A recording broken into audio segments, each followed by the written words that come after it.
My old clock pin order went counterclockwise from here, like this.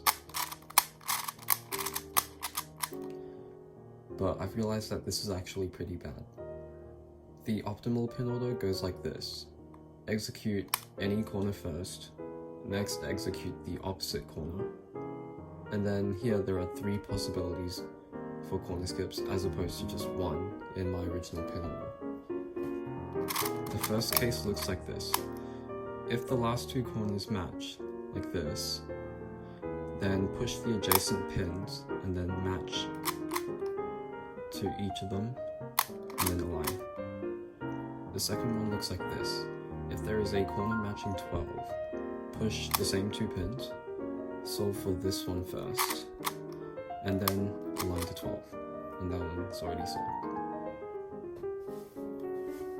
The last is just when neither of these cases show up, and you hope that you skip a 12 alignment, like this. In my original pin order, where I first solved adjacent corners, the only skip I could have is just this skip and just a generic corner skip. Now you might realize that you can also use the first case when matching the first 2 corners, like this. Personally, I'm not sure if it's worth looking for this skip, because if you want to look ahead to it, you need to know where this corner ends up on the last turn. However, this only applies to my pin order. Most edge pin orders end with a turn with 2 pins because intuitively we want to block those, like that.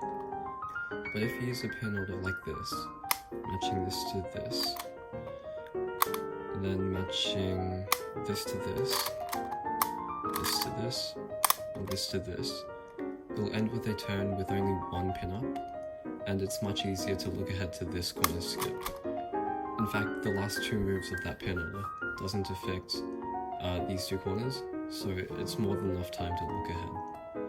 I don't know if I'll actually change my pin order to be like this, because it only gives me a 1 in 12 chance of skipping 1 move, but I highly recommend that if you're still slow at clock, you should change it. I think I've covered everything there is on clock corners and speed solves, but I might do a video on clock FMC because it's kind of funny. Happy clocking.